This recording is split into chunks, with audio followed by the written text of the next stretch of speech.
하나님 아버지, 2021년 5월 27일 가정예배를 주님 앞에 올려드립니다. 삼위 하나님을 영원히 예배하는 왕같은 제사장의 직분을 주심에 감사드립니다. 오늘의 말씀은 잠언 14장 20절부터 35절입니다. 가난한 자는 이웃에게도 미움을 받게 되나 부유한 자는 친구가 많으니라. 이웃을 업신 여기는 자는 죄를 범하는 자요, 빈곤한 자를 불쌍히 여기는 자는 복이 있느니라. 악을 도모하는 자는 잘못 가는 것이 아니냐. 선을 도모하는 자에게는 인자와 진리가 있으리라. 모든 수고에는 이익이 있어도 입술의 말은 궁핍을 이룰 뿐이니라. 지혜로운 자의 재물은 그의 면류관이요, 미련한 자의 소유는 다만 비련한 것이니라. 진실한 증인은 사람의 생명을 구원하여도 거짓말을 뱉는 사람은 속이느니라. 여호와를 경외하는 자에게는 견고한 의뢰가 있나니 그 자녀들에게 피난처가 있으리라. 여호와를 경외하는 것은 생명의 샘이니 사망의 그물에서 벗어나게 하느니라. 백성이 많은 것은 왕의 영광이요, 백성이 적은 것은 주권자의 패망이니라.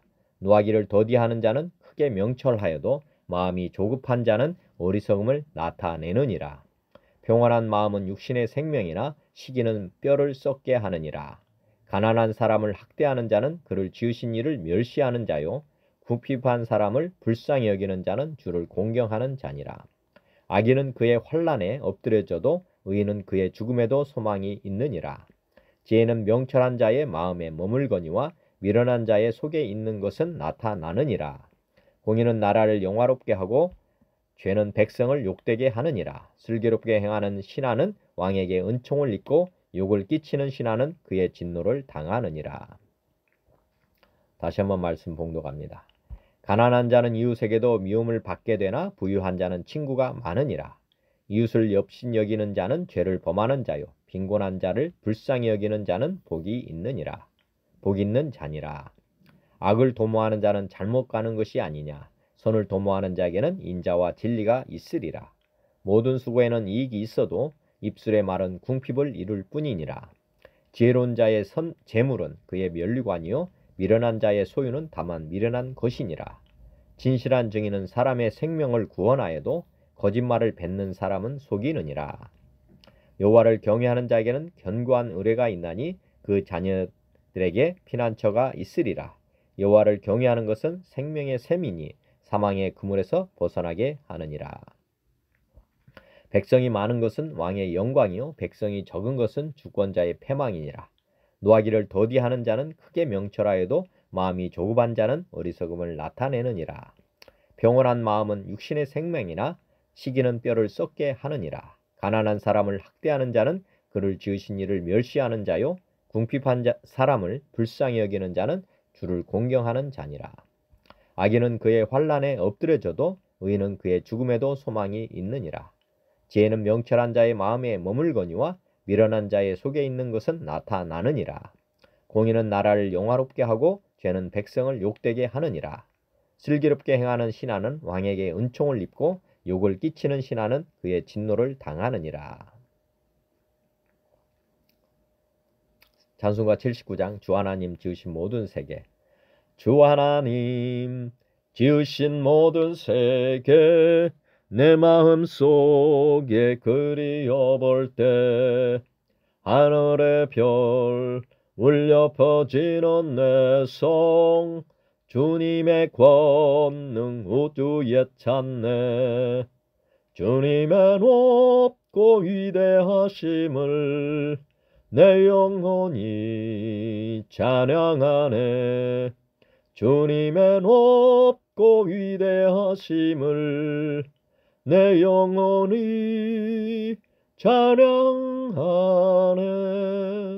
습속이나 험한 산 골짜기에서 쥐저기는 저 새소리들과 고요하게 흐르는 시냇물은 주님의 솜씨 노래하도다.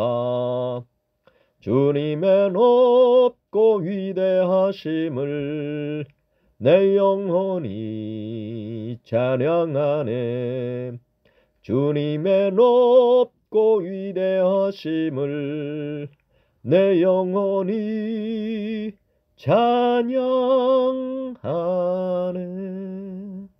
주 하나님 독생자 아낌없이 우리를 위해 보내주셨네.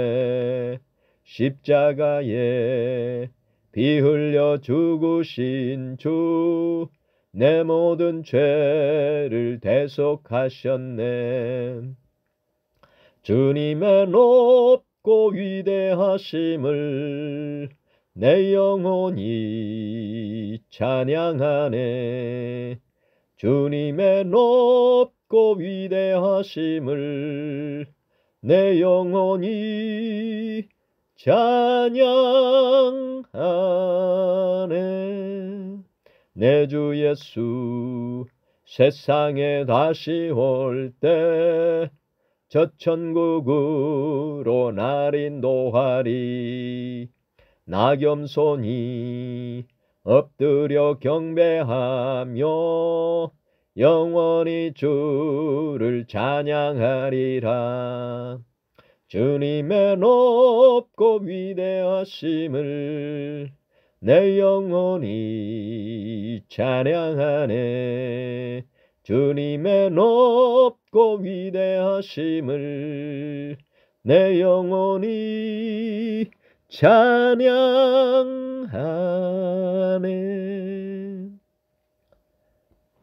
찬송가 85장 구주를 생각만 해도, 구주를 생각만 해도 이렇게 좋거든. 주 얼굴 배울 때에야 얼마나 좋으랴.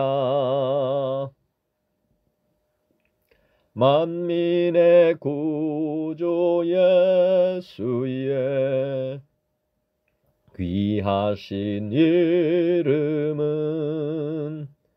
천지에 있는 이름 중 비할 데 없도다.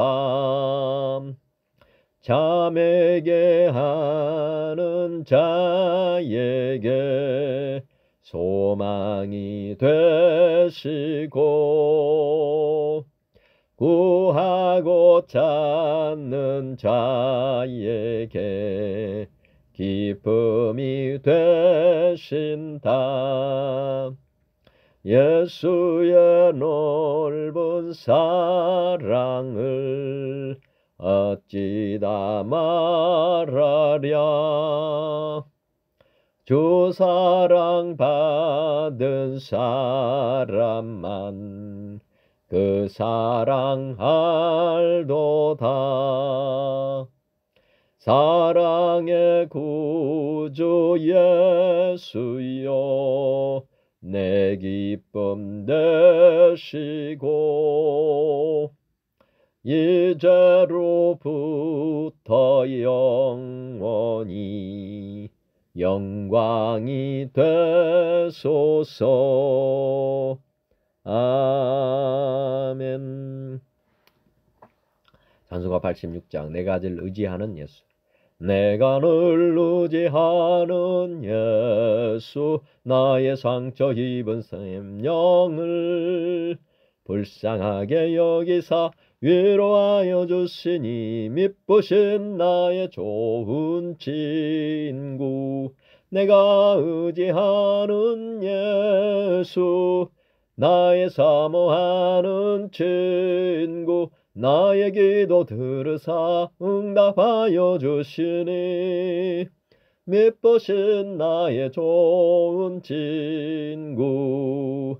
주의 손 의지하고 살 때 나를 해할 자가 없도다. 주님 나의 마음을 크게 위로하시니, 미쁘신 나의 좋은 친구. 내가 의지하는 예수, 나의 사모하는 친구. 나의 기도 들으사 응답하여 주시니, 밉으신 나의 좋은 친구. 내가 요단강 건너가며 마음이 두려워서 떨 때도 주가 인도하시니 어찌 두려워하랴. 밉으신 나의 좋은 친구. 내가 의지하는 예수, 나의 사모하는 친구. 나의 기도 들으사 응답하여 주시니 밉으신 나의 좋은 친구. 이후 천국에 올라가소 모든 성도들과 다 함께 우리들을 구하신 주를 찬양하리라. 밉으신 나의 좋은 친구. 내가 의지하는 예수, 나의 사모하는 친구. 나의 기도 들으사 응답하여 주시니 밉으신 나의 좋은 친구. 아멘. 88장 내 진정 사모하는. 내 진정 사모하는 친구가 되시는 구주 예수님은 아름다워라. 산 밑에 백합하여 빛나는 새벽별 주님 영원할 길 아주 없도다. 내 맘이 아플 적에 큰 위로 되시며 나 외로울 때 좋은 친구라. 주는 저 산 밑에 백합 빛나는 새벽별 이 땅 위에 비길 것이 없도다. 내 몸의 모든 염려 이 세상 고락도 주님 항상 같이 하여 주시고 시험을 당할 때에 악마의 개교를 즉시 물리치사 나를 지키네. 온 세상 날 버려도 주 예수 안 버려 끝까지 나를 돌아보시니 주는 저 산 밑에 백합 빛나는 새벽별 이 땅 위에 비길 것이 없도다. 내 맘을 다하여서 주님을 따르면 길이 나를 사랑하리니 물불이 두렵지 않고 창검도 겁없네. 주는 높은 산성 내 방패시라. 내 영혼 먹이시는 그 은혜 누리고 나 친히 주를 뵙기 원하네. 주는 저 산 밑에 백합 빛나는 새벽별 이 땅 위에 비길 것이 없도다. 아멘. 212장 겸손히 주를 섬길 때. 겸손히 주를 섬길 때 괴로운 일이 많으나 구주여 내게 힘주사 잘 감당하게 하소서. 인자한 말을 가지고 사람을 감화시키며 갈 길을 잃은 무리를 잘 인도하게 하소서. 우주의 귀한 인내를 깨달아 알게 하시고 굳건한 믿음 주셔서 늘 승리하게 하소서. 장래의 영광 비추사 소망이 되게 하시며 구주와 함께 살면서 참 평강 얻게 하소서. 아멘. 어제 말씀 봉독하고 오늘 말씀 나누겠습니다. 어제 말씀은 잠언 14장 1절부터 19절입니다. 지혜로운 여인은 자기 집을 세우되 미련한 여인은 자기 손으로 그것을 허느니라. 정직하게 행하는 자는 여호와를 경외하여도 배역하게 행하는 자는 여호와를 경멸하느니라. 미련한 자는 교만하여 입으로 매를 자청하고 지혜로운 자의 입술은 자기를 보전하느니라. 소가 없으면 구유는 깨끗하려니와 소의 힘으로 얻는 것이 많으니라. 신실한 증인은 거짓말을 아니하여도 거짓 증인은 거짓말을 뱉느니라. 거만한 자는 지혜를 구하여도 얻지 못하거니와 명철한 자는 지식 얻기가 쉬우니라. 너는 미련한 자의 앞을 떠나라. 그 입술에 지식이 있음을 보지 못함이니라.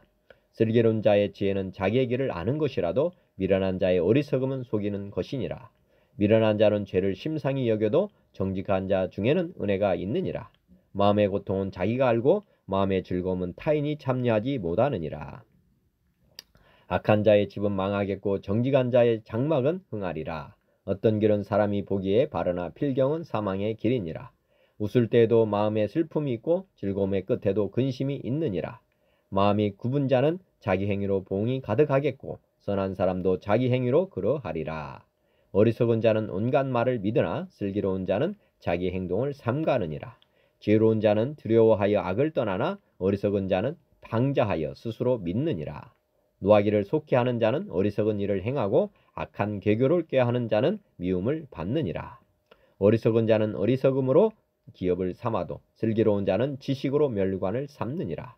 악인은 선인 앞에 엎드리고 불의한 자는 의인의 문에 엎드리느니라. 오늘의 말씀은 20절부터 35절입니다. 가난한 자는 이웃에게도 미움을 받게 되나 부유한 자는 친구가 많으니라.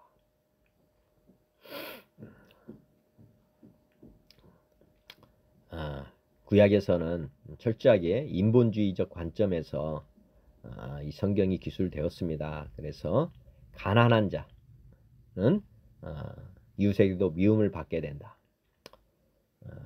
뭐 생각해 보시면 압니다. 가난한 자가 이웃에 있으면 뭐 돕지 않더라도 마음은 늘 부담이 되는 것입니다. 그렇기 때문에 알게 모르게 밉게 보입니다. 그렇지만 부유한 자는 친구가 많다. 부유한 자는 나눌 게 많잖아요. 그렇기 때문에 가만히 있더라도 많이 오게 된다. 그래서 사실은 부자가 되고자 많은 사람들이 노력을 했죠. 구약은. 그런데 예수님께서 이 땅에 오셔가지고 첫 번째 산상수훈 설교에 보면 심령이 가난한 자는 복이 있다. 천국이 너희 것이다. 심령이 가난한 자. 어떻게 보면 심령이 가난하다는 것은 사실은 하나님 나라만 사모하고 사는 사람. 이게 진짜 심령이 가난한 사람입니다. 주님이 말씀한 거가 이 땅에 물질이 없는 사람을 얘기한 것라기보다는 이 땅의 것에 욕심을 부리지 않는 사람, 이게 이제 심령이 가난한 사람입니다. 그 사람은 천국이 저희 것이 된다. 어제도 계속 말씀드리지만은 영원한 것을 정말 탐하는 사람이 돼야 됩니다. 영원한 것. 하나님 나라, 이게 진짜 영원한 거고, 이 땅은 어떻게 보면 무대라고 그랬잖아요. 우리 삶을, 인생들의 삶을 성화시키는 무대에 불과합니다. 언젠가는 심판을 받고 다 사라질 것입니다. 이 땅의 것을 붙잡는다든지 이 땅의 것을 마음에 품고 사는 사람은 정말 어리석은 것이죠. 나중에 없어질 것이기 때문에. 그렇지만 영원한 하나님과 하나님의 나라, 또 말씀을 늘 마음 가운데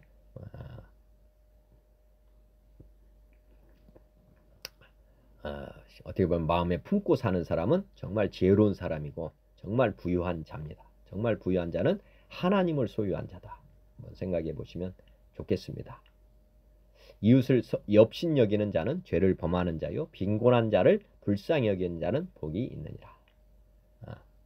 앞에서 이제 가난한 자를 밉다고 한 거잖아요. 근데 이웃을 업신 여기는 자는 죄를 범하는 자다. 왜 그러냐면 예수님께서 이 땅에 오셔가지고 구약의 613개의 계명을 2개의 계명으로 만드셨잖아요. 어떻게 보면 2개의 계명이 가장 큰 계명이다 하시면서 이 2 계명만 지키면 나머지 법은 계명은 다 이루어진다 하셨는데, 이게 뭐냐면 하나님을 사랑하라. 근데 하나님을 어떻게 사랑하냐면 마음과 뜻과 힘과 또 목숨을 다해서 사랑하라. 2번째 계명은 내 이웃을 내 몸과 같이 사랑하라. 이렇게 되어 있습니다. 그러니까 이웃을 업신여긴다든지 또 밉게 보는 사람은 계명을 다 범하는 것과 똑같습니다. 내 이웃을 내 몸과 같이 사랑하라 그랬는데, 이거는 뭐 죄를 범하는 것이 아니라 이건 뭐 죄 중에서도 가장 큰 죄를 범하는 것입니다. 율법 중에서도 어떻게 보면은 이 세상의 법도 보면은 이 법을 어긴 정도에 따라서 뒤에 보면은 조치 기준도 있거든요. 가장 중한 조치를 받게 되는데, 그게 뭐 예를 들어서 그 법을 어겼을 때 뭐 형사법에서는 뭐 살인을 했다 그러면 사형입니다. 사형. 그와 마찬가지로 우리 주님께서 이 땅에 법을 주셨는데 가장 쉽게 말하면 처벌 조항이 높은 게 뭐냐면 이웃을 사랑하지 않는 것, 이렇게 보시면 됩니다. 우리가 항상 같이 사는 사람을 미워한다는 것은 정말 어떻게 보면 이웃도 살기 어렵고 자기 자신도 살기 어렵습니다. 그래서 사형에 해당하는 죄다 이렇게 보시면 됩니다. 그러니까 이웃을 업신여기는 자는 죄를 범하는 자요. 이거 뭐 죄를 최고의 법을 범하는 자다. 또 빈곤한 자를 불쌍히 여기는 자는 복이 있다. 이게 이제 반대죠. 또 이웃을 내 몸과 같이 사랑하는 사람은 복이 있다. 빈곤한 자, 다 미워하는 사람을 사랑하는 사람, 이거는 원수까지도 사랑하는 사람이다. 이렇게 보시면 됩니다. 그러면 원수까지도 사랑하는 거니까 최고의 상이 있는 거죠. 최고의 상. 이웃을 사랑하는 것은 최고의 상을 받는 것이다. 이웃을 사랑하지 않는 건 최고의 벌을 받는 것이다. 이게 뭐 같아야 되지 않습니까? 그죠? 그래서 빈곤한 자를 불쌍히 여기는 자는 최고의 복을 받는 것이다. 이렇게 보시면 됩니다. 그것이 이제 영생이고 가장 큰 또 상급을 주님께서 주실 거로 저는 확신합니다.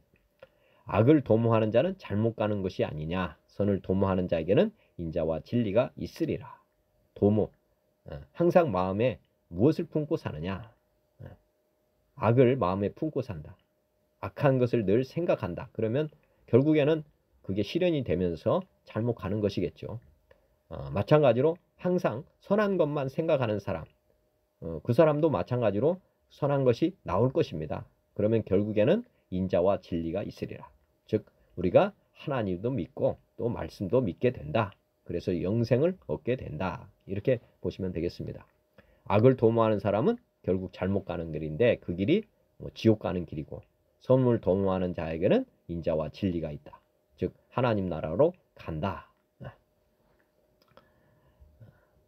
그 다음에 모든 수고에는 이익이 있어도 입술의 말은 궁핍을 이룰 뿐이니라.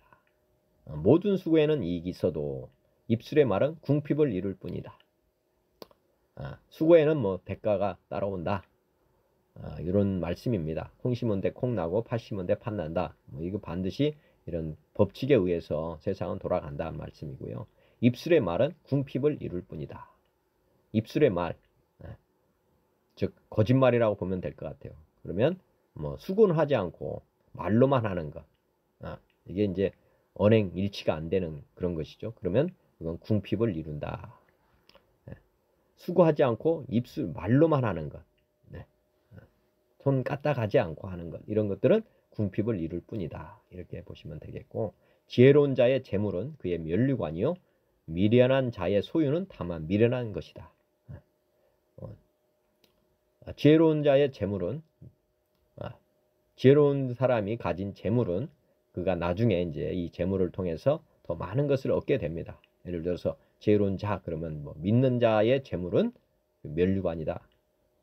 이제 구제를 한다든지 뭐 이렇게 선교 헌금을 한다든지 해서 나중에 이제 하나님 나라에서 면류관을 얻게 되는 것이다.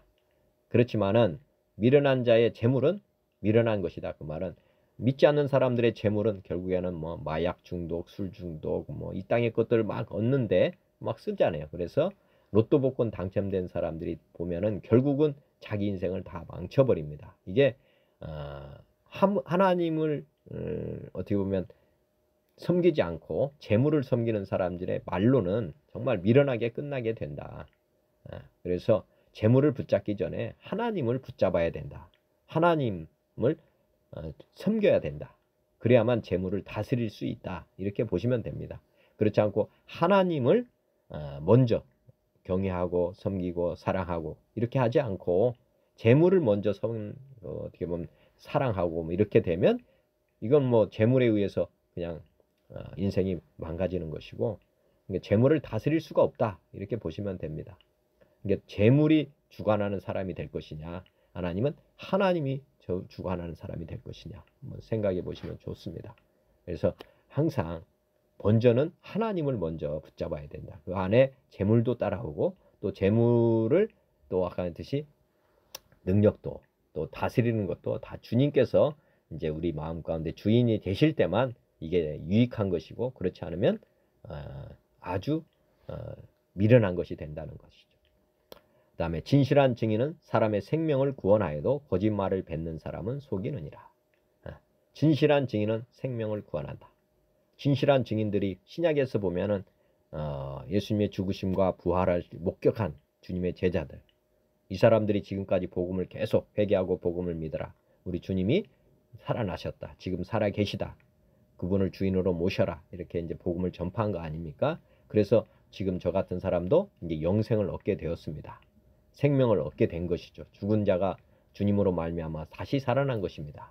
그렇지만 거짓말을 뱉은 사람들, 어제도 말씀 나눴지만 그 당시 부활을 증언한 사람들도 있었지만 바리새인들은 사실은 예수님을 훔쳐갔다. 이렇게 이제 해가지고 거짓말을 계속 예수님은 죽었다.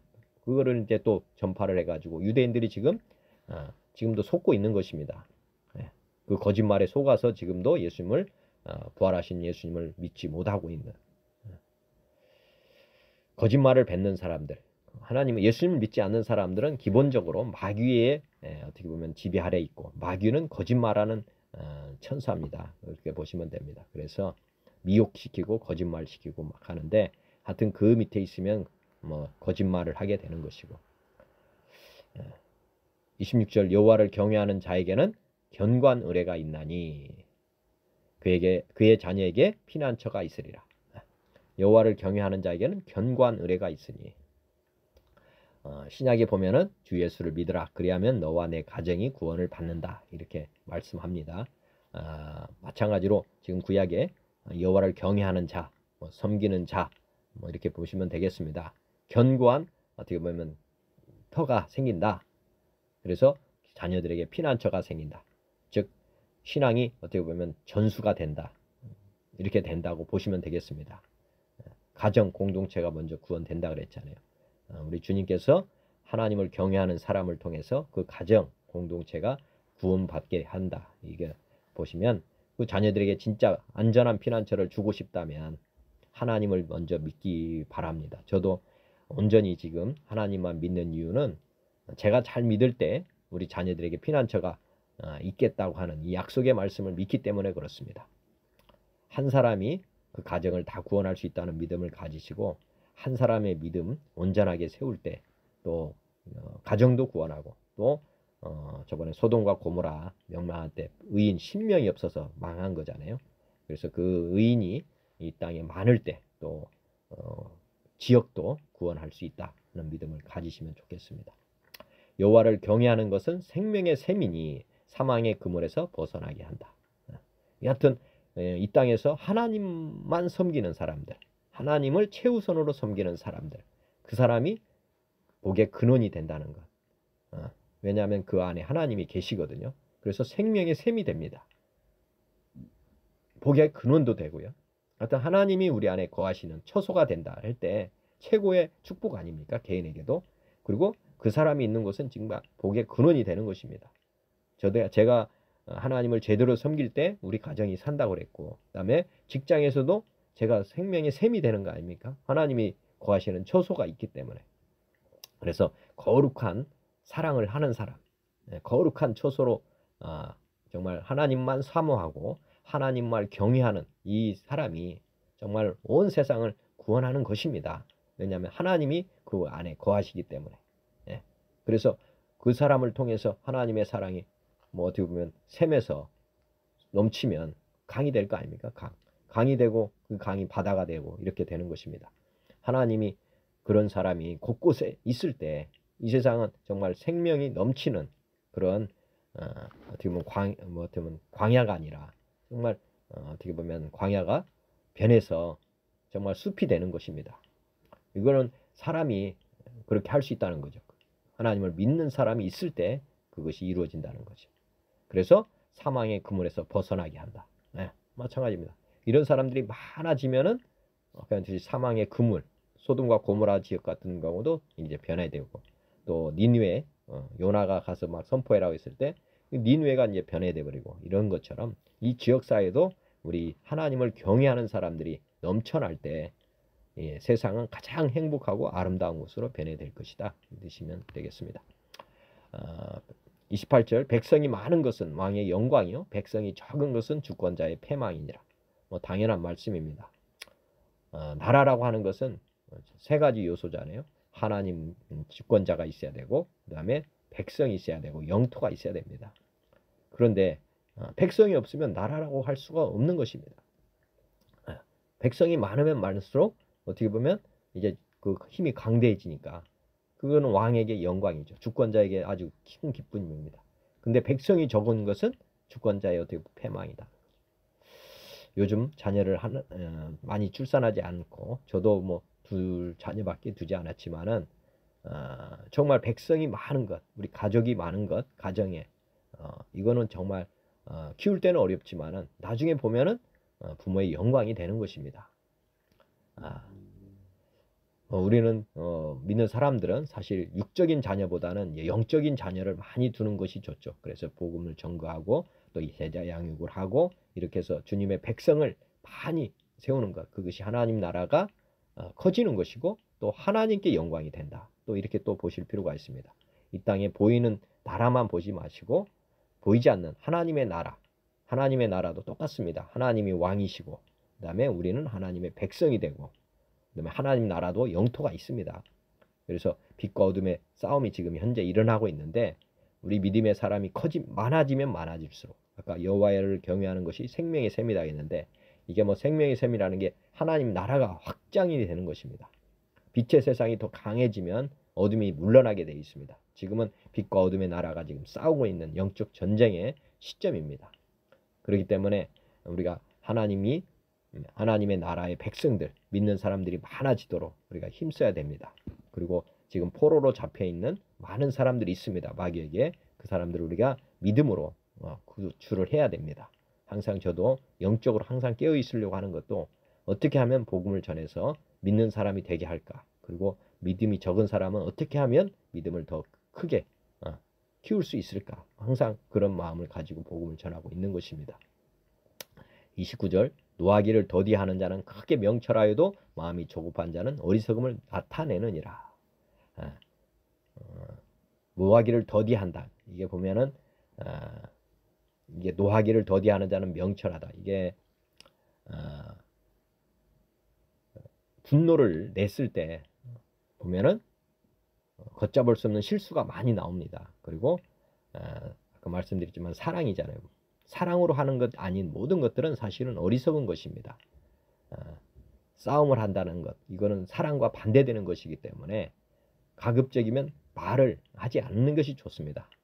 사람들에게 상처 주는 말을 하지 않는 것, 그래서 노하기를 더디하는 것, 오히려 사랑의 말을 하고 선으로 악을 이기는 것, 이것이 명철이고 지혜입니다.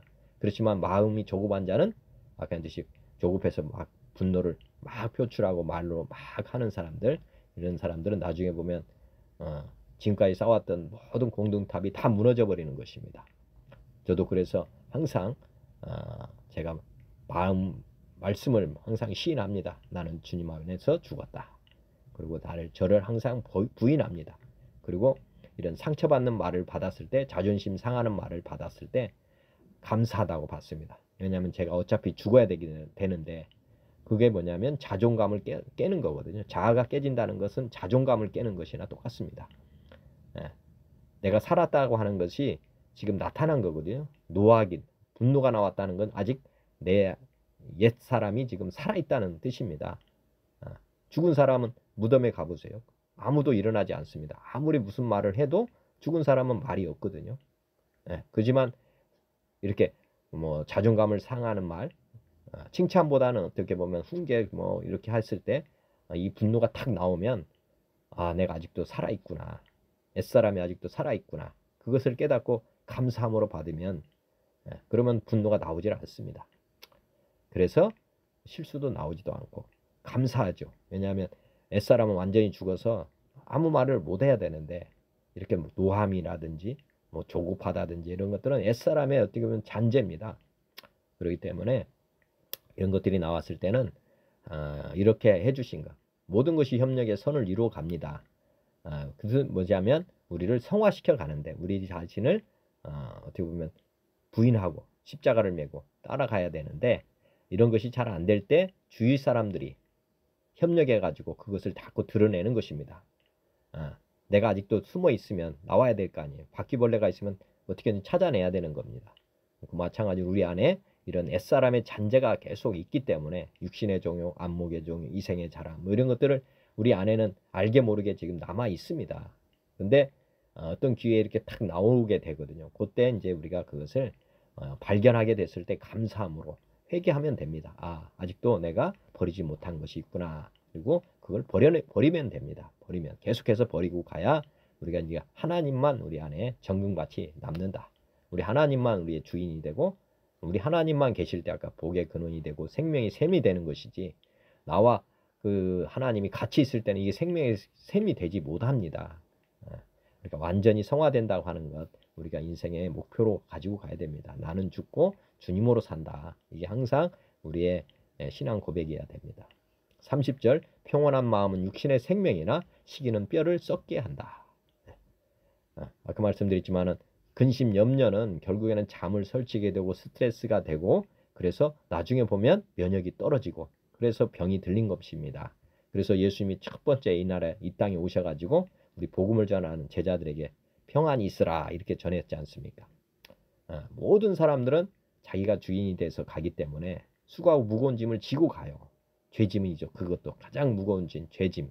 또 하나님 말씀, 유대인들 같으면 말씀 어떻게 하면 지킬까 하는 그런 무거운 짐을 지고 갔었는데, 우리 예수님께서 오셔서 평온을 선포하셨습니다. 왜 그러냐? 무거운 짐을 이제 예수님이 지어주겠다고 하시니까. 예수님을 믿는 사람은 예수님이 주인 되시고 우리의 모든 문제를 이제 주인에게 넘겨서, 우리는 이제 쉽게 말하면 주님이 가시는 거고, 그리고 주님이 주신 멍에만 메고 우리는 쭉 따라가는 것입니다. 그러니까 주님과 우리가 이제 고아처럼 이렇게 별개로 사는 게 아니라 한 몸 되어서 살아가는 것이니까. 그래서 우리가 평온한 마음을 갖게 된 것입니다. 그래서 평온하라, 평안하라. 주님께서 지금도 우리에게도 말씀하십니다. 그래야만 아까시 이 생명이 다시 살아나는 것입니다. 요한 3서 2장의 2절 보면 내 영혼이 잘된 같이 범사가 잘되고 강건해진다. 마음이 중요하다는 거죠. 마음이 평온해질 때 범사가 잘 되면서 건강까지 회복이 된다. 그렇지만 이 마음이 무너지면, 마음이 썩고 주님을 믿지 않으면 결국에는 범사가 잘 안 풀리면서, 그러면 범사가 안 풀리면 늘 근심, 염려, 걱정이겠죠. 그러면 스트레스가 돼서 결국에는 건강도 잃게 되는 그런 것이니까, 먼저 지금 문제가 있다면, 몸에 문제가 있고 잠을 못 주무신다면 우리 믿음을 한번 다시 점검해 보시고, 우리 하나님을 진심으로 마음의 주인으로 영접하셔서 평안을 맛보시기 바랍니다. 주인을 완전히 바꾸시는 그런 결단을 하시기 바랍니다. 31절에 보시면, 가난한 사람을 학대하는 자는 그를 지으신 이를 멸시하는 자요, 궁핍한 사람을 불쌍히 여기는 자는 주를 공경하는 자니라. 앞에서 말씀드린 것입니다. 가난한 사람을 학대하는 자, 가난한 사람을 학대하는 자가 이웃을 사랑하라고 했잖아요. 그러면 하나님의 계명을 어기는 것이다. 그래서 하나님을 멸시하는 것입니다. 또 사람을 하나님께서 천하보다 귀하게 만드셨습니다. 그래서 이 사람을 학대하면 안 됩니다. 가난하다 아니다의 문제가 아니라 하나님 우리를 가장 귀하고 천하보다 귀하게 만들었어요. 그렇기 때문에 이 한 사람 한 사람을 정말 귀하게 보여야 되는데 멸시를 했다. 그러면 뭐 하나님이 만든 작품에다가 뭘 한 거 아닙니까? 그러면 하나님을 정말 멸시하는 것이고 궁핍한 사람을 불쌍히 여기는 것. 아까 했듯이 사랑하는 것. 이 사람은 하나님을 공경하는 자다. 하나님의 뜻에 합당한 삶을 사는 것이다. 이렇게 보시면 되겠습니다. 악인은 그의 환난에 엎드려져도 의인은 그의 죽음에도 소망이 있다. 악인은 마지막에 보면 엎드려지고 끝납니다. 그렇지만 의인은 그의 죽음에도 소망이 있다. 죽고 나서 부활하지 않습니까? 악인은 죽고 나서 영벌을 처하고 거기서 그냥 죽잖아요. 영혼이 거기서 끝이 납니다. 그렇지만 의인은 죽어도 부활하니까 천국에서 또 영원한 생명을 얻게 되니까 소망이 있다는 거죠. 죽음에도 불구하고. 이게 불사조의 믿음입니다. 예수님이 죽으시고 부활하셔서 우리에게 이 부활 소망을 주셨습니다. 죽어도 부활하니까 우리는 뭐 불사조잖아요. 이 세상 사람들은 죽음이 가장 두려웁니다. 왜냐하면 죽은 이후에는 어떠한 어떻게 보면 구제책이 없어요. 그냥 영벌에 처하고 지옥에서 그냥 죽으니까.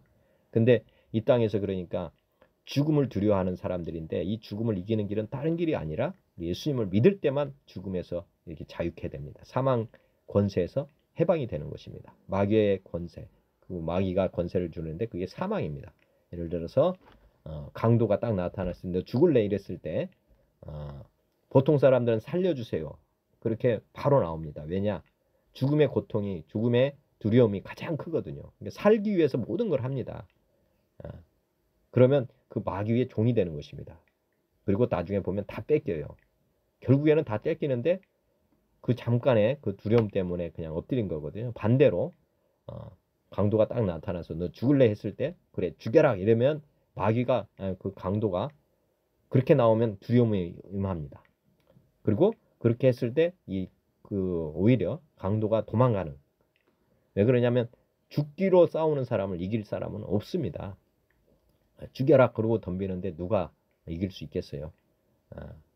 또 우리는 이렇게 죽음을 그렇게 이기도록 주님께서 명하셨습니다. 왜?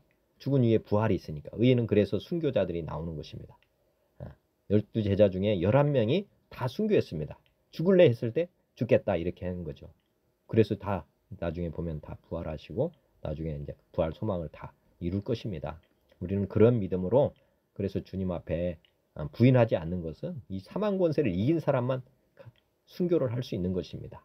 부활을 확실하게 믿는 사람만 죽음 앞에서도 담대해 줄 수 있다. 그래서 부활이 너무나 중요한 것입니다. 하나님의 승부수는 부활입니다. 우리가 부활을 우리가 믿지 않으면 아까 했듯이 환난 앞에 엎드린다. 사망 앞에 엎드리게 됩니다. 부인하게 된다는 거예요. 예수님을 부인하지 않는 사람들. 12제자 중에 다 부인했잖아요. 그런데 부활한 후에는 다 순교했습니다. 이거를 잘 묵상할 필요가 있습니다. 지혜는 명철한 자의 마음에 머물거니와 미련한 자의 속에 있는 것은 나타나느니라. 지혜라고 하는 것은 마음에 머문다. 그런데 미련한 자의 속에 있는 것은 나타난다. 지금 보면 미련한 자에 있는 건 뭐 거의 없죠. 그러니까 거짓말도 나타나는 거고 이 사람이 지혜가 없는데 그냥 껍데기 빈수레가 요란하다. 뭐 이렇게 보시면 됩니다. 하여튼 명철한 자는 마음에 머문다. 하여튼 하여튼 말하지 않아도 이 지혜로운 걸로 보인다는 거고 미련한 자는 속에 있는 것이 나타나니까 뭐 빈수레가 요란하니까 나중에 보면 다 알죠. 이 사람이 명철하지 않다는 것도. 공의는 나라를 영화롭게 하고 죄는 백성을 욕되게 하느니라. 공의라고 하는 건 어제도 계속 말씀드리지만은 지금 우리는 의로 말미암아서 하나님의 백성이 됐습니다. 하나님의 나라라고 하는 것은 공의로 이렇게 이제 확대되고 그다음에 죄는 백성을 욕되게 한다. 죄는 어떻게 보면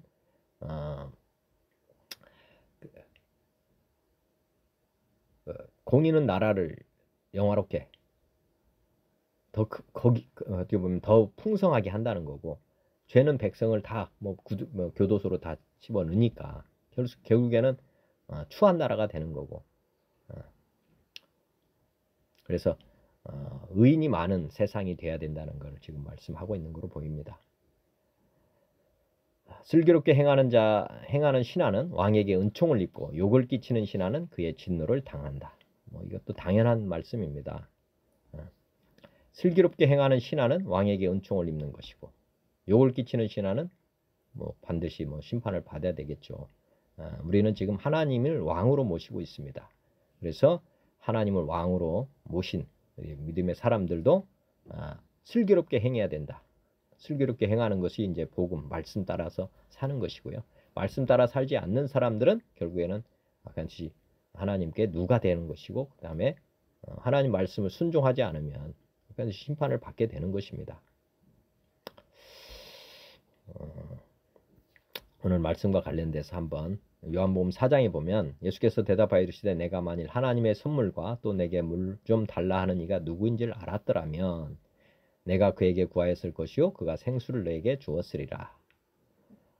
이거 보면은 수가성 여인의 그 남편 다섯 둔 여자에게 찾아가서 우물가에서 만나서 대화하는 내용 중에 하나입니다. 물을 달라고 했죠. 예수님께서 먼저 그 여자에게. 그러면서 이제 예수님이 이 여자는 예수님이 누군지 모르는 상황이었고, 이 여자가 이제 낮에 12시 정도, 지금 보면 12시죠. 6시 정도에 나와서 물을 이제 사람들이 없을 때 떨어왔던 것이고, 예수님은 그 시간에 그 여자를 만나기 위해서 수가라고 하는 지역으로 갔던 것입니다. 그리고 이 여자에게 뭘 주고 싶었느냐? 하나님의 선물을 주고 싶었던 것입니다. 선물이라 하면 믿음이죠. 믿음. 하나님을 믿어라. 회개하라. 복음을 믿어라. 이렇게 지금 하기 위해서 가셨던 거고, 그 다음에 예수님을 믿으면 생명수를 얻게 된다.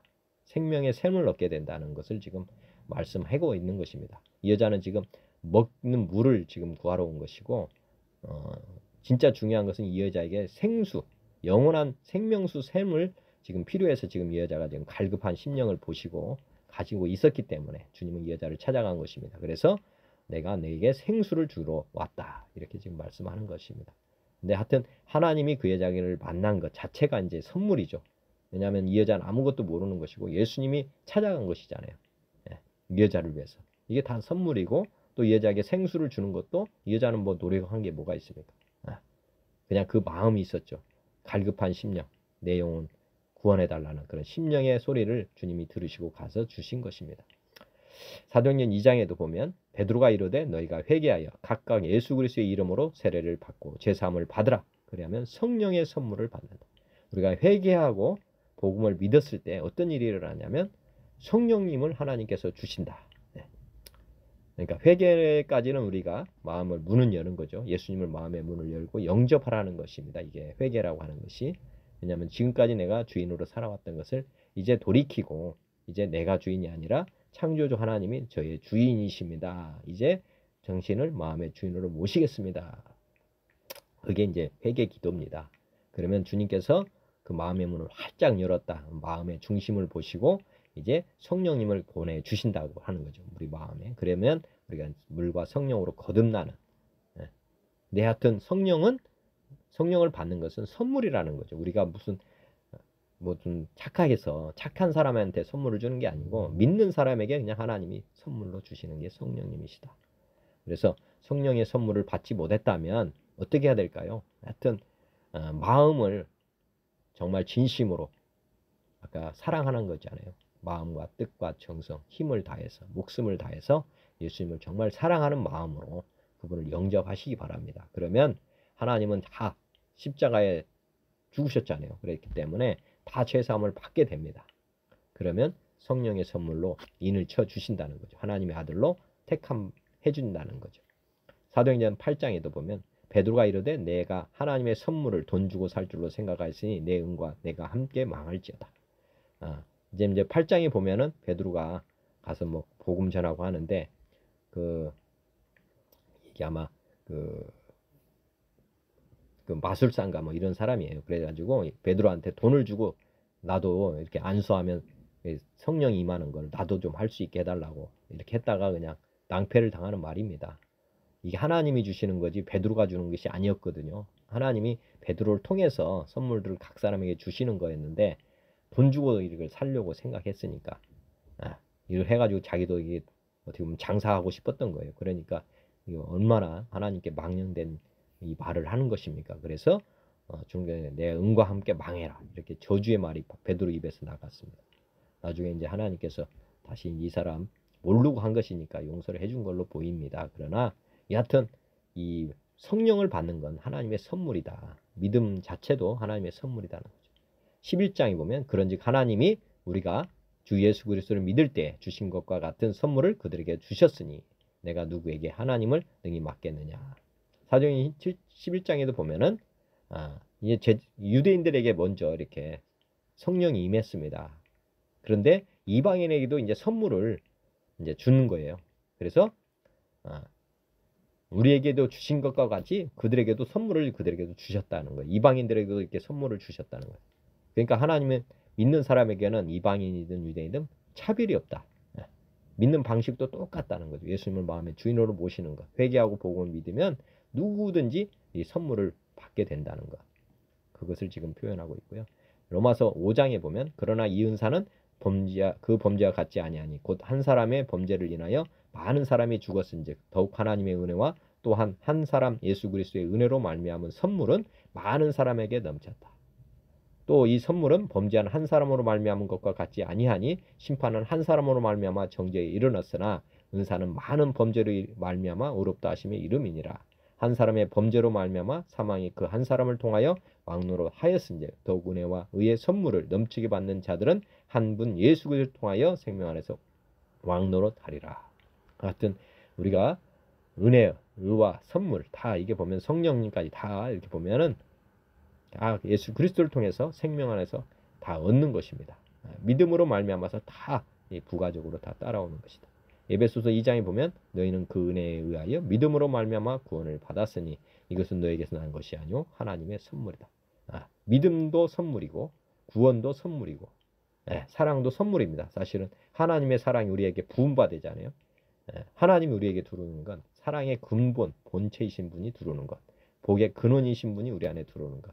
그래서 모든 것들이 예수님을 믿음으로 말미암아서 다 이 땅의 것들이 다 선물로 주어집니다. 엄청난 거죠. 사실은 양자가 됐을 때 그 아버지의 모든 유산이 재물이 다 양자에게도 들어오는 거 아닙니까? 이게 진짜 놀라운 거죠. 그래서 아까 하나님과 재물을 겸하여 섬기지 말고 먼저 하나님을 섬겨라. 그러면 하나님 안에 있는 모든 재물까지 다 따라오는 것이니까 이게 지혜입니다. 보이는 것을 붙잡을래? 아니면 보이지 않는 하나님을 붙잡을래? 보이지 않는 하나님의 나라를 백성이 되면 그 하나님의 통치가 임해서 그 다 이 땅에 그들을 다 누리고 다 어떻게 보면 다스릴 수 있는 그런 사람들이 되는 것입니다. 그래서 지금까지 믿지 않았다면 이 하나님의 선물을 갈급하시기 바랍니다. 하나님은 그런 심령을 가진 사람에게 다 선물을 지금 주려고 기다리고 계십니다. 에베소서 3장에 보면 이 복음을 위하여 그의 능력이 역사하는 대로 내게 주신 하나님의 은혜의 선물을 따라 내가 일꾼이 되었다. 우리 각 사람에게 그리스도의 선물의 분량대로 은혜를 주셨나니 그러므로 이르기를 그가 위로 올라가실 때에 사로잡혔다는 자를 사로잡으시고 사람들에게 선물을 주셨다 하였도다. 온갖 좋은 은사와 온전한 선물이 다 위로부터 빛들의 아버지께로부터 내려오나니 그는 변함도 없으시고 회전하는 그림자도 없다. 하여튼 우리가 하나님으로부터 받은 선물로 말미암아서 우리가 지금 이 땅에서 진짜 온전한 삶을 살 수 있는 것입니다. 이것이 우리 노력으로 얻는 것이 아니고 하나님의 은혜, 선물이라는 것 한번 생각해 보시면서 오늘 하루 잘 지내시기 바라고요. 이 땅의 문제 해결하는 방법은 과학의 법칙으로 우리가 지금 이 세상 많은 사람들은 과학의 법칙 외에는 없다고 생각을 합니다. 근데 믿음의 법칙, 소망의 법칙, 사랑의 법칙이 있습니다. 근데 믿음, 소망, 사랑은 하나님이 주시는 것이다. 하나님이 주신 선물이다. 이렇게 보시면 됩니다. 그래서 하나님 안에 이게 다 있습니다. 하나님 안에 믿음, 소망, 사랑이 다 있기 때문에 우리가 믿음을 행위로 키울 수 있다. 그건 신념인 것이요. 그 다음에 소망도 이 땅에 소망이 있을 수 있지만 천국 소망, 부활 소망, 이거는 다 하나님이 주시는 것입니다. 믿음을 가져야만 이게 보이는 거거든요. 마찬가지로 헌신적인 사랑, 뭐 여자는 아이를 아가페적으로 사랑한다 하지만은 그 자녀밖에 사랑할 수 없는 능력이에요. 그렇지만 온 세상 사람들, 아까 원수까지도 사랑할 수 있는 사람이 되는 것은 하나님의 사랑, 이 선물을 받아야 된다는 것, 또 생각해 보시면 좋겠습니다. 그래서 아까 12제자가 다 어떻게 보면 목숨까지 바치면서 순교를 한 것입니다. 이건 하나님이 주신 사랑 아니면 이건 불가능한 것이다 보시면 되고, 하여튼 생명의 길이 어디 있느냐, 생명의 길은 말씀드렸습니다. 예수님이 이 땅에 오셨고 이 땅에 오셨다가 가셨습니다. 그래서 길을 만들어 주셨고, 예수님 믿는 사람들에게는 아까 성령을 선물로 이렇게 주십니다. 그래서 나중에 우리가 다시 부활을 하는 이런 길이 있다는 걸 한번 보시고, 믿지 않으면 아까 했듯이 이 어리석은 자는 가는 길이 한 곳입니다. 마지막에 지옥 영벌을 받게 된다는 것. 그리고 계속 말씀드리지만은 우리 옛사람은 예수님과 함께 죽어 있다는 것 항상 생각해야 됩니다. 우리 자아는 완전히 이제 옛사람의 자아는 다 끝이 났다, 없다, 이렇게 보는 것이 지혜롭습니다. 이게 물세례입니다. 내가 죽었다고 하는 사인. 이게 할례입니다. 할례, 구약의 할례, 몸에 했던 할례가 이제 신약에서는 물세례라고 보시면 됩니다. 그리고 그런 사람에게는 성령을 아까 선물로 주셔서 거듭나게 하시는데, 이게 성령 세례입니다. 이게 성령 세례는 진심으로 회개한 사람들에게 하나님께서 부어주시는 선물을 보내주신다는 것. 그래서 이게 거듭난 사람이 이제 아까 했듯이 은혜 갚는 마음으로, 우리 바나바가 훈련한 것처럼 이제 복음 전하는 사람으로 살아가는 것. 화목의 제물로 예수님을 영접하면은 우리의 신분이 천국 백성이 되면서 이렇게 하나님 나라 백성이 되면서 하나님 자녀, 이게 가장 높은 지위로 올라갑니다. 그렇지만 마귀 밑에 있는 사람은 이제 정말 동물보다 못한 삶을 산다는 것 보시면 되겠습니다. 기도하고 말씀대로 마치겠습니다. 하나님 아버지, 오늘도 깨달음 주셔서 감사합니다. 제 삶이 주님의 말씀대로 주님의 뜻대로 사는 삶이 되도록 은혜를 베풀어 주옵소서. 예수 그리스도의 이름으로 기도드립니다. 아멘. 하늘에 계신 우리 아버지여, 이름이 거룩히 여김을 받으시오며 나라가 임하시오며 뜻이 하늘에서 이루어진 것 같이 땅에서도 이루어지이다. 오늘 우리에게 일용할 양식을 주시옵고, 우리가 우리에게 죄진 자를 사하여 준 것 같이 우리 죄를 사하여 주시옵고, 우리를 시험에 들게 하지 마시옵고 다만 악에서 구하시옵소서. 나라와 권세와 영광이 아버지께 영원히 있사옵나이다. 아멘. 좀 감사합니다. 고맙습니다. 영원히 사랑합니다.